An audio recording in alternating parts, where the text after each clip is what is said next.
السلام علیکم شاګردانو الله دې وکړي چې جوړ وایاست. راځو د نن سبق چې دغه یوز اف ماست ان انګلیش په انګریزي کې د ماست استعمال د دې څه معنا ده او د دې استعمال جملې. راځئ دا سبق تر پایه سره وګورئ. دا هم ډېر ښایسته بنیادي ګریمر دی، هغه ګریمر چې موږ ډېر په ژوند کې استعمالوو. د ماست معنا د ضرور، یقینا، خامخا، او دا اکثره وختونه ټینګار چې پر خبره باندې یو شی باندې ټینګار کړي دې لپاره استعمالېږي. راځئ ما ښه ډېر مثالونه ډېر استعمالونه راوړي دي، راسره ووایاست. I must talk with him now. I must talk with him now. زه باید د ده سره ضرور خبره وکړم یا اوس خبره وکړم. You must meet him today. You must meet him today. ته باید هغه سره نن ضرور ووینې. I must go to school tomorrow.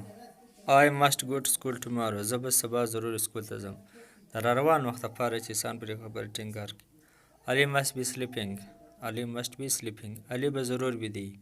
په اوس وخت کې د شي د امکان ظاهرول چې پر هغه ټینګار کېږي. I must take exercise. I must take exercise. زه به خامخا ورزش کوم. دا ډېر ضروري دا خبره.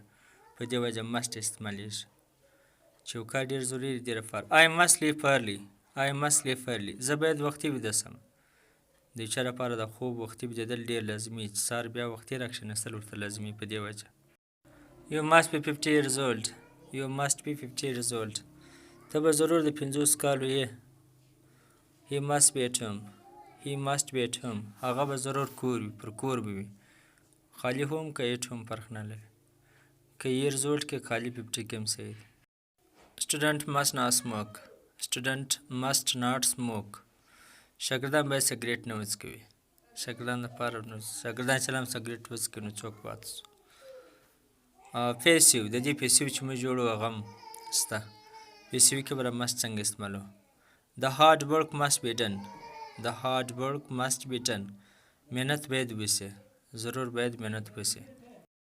یوه خبره مې هېره وه، هغه دا چې دې ته په انګلیش کې ماډل ورب وایي. ماډل وربس. You must have thought I would not come. You must have thought I would not come. تا کېدای شي تا به ضرور دا فکر کړی چې زه نه راځم. نه ځکه وځنډېدم تا چې دی نه راځي. He must have told a lie. That is why he was punished. He must have told a lie. That is why he was punished.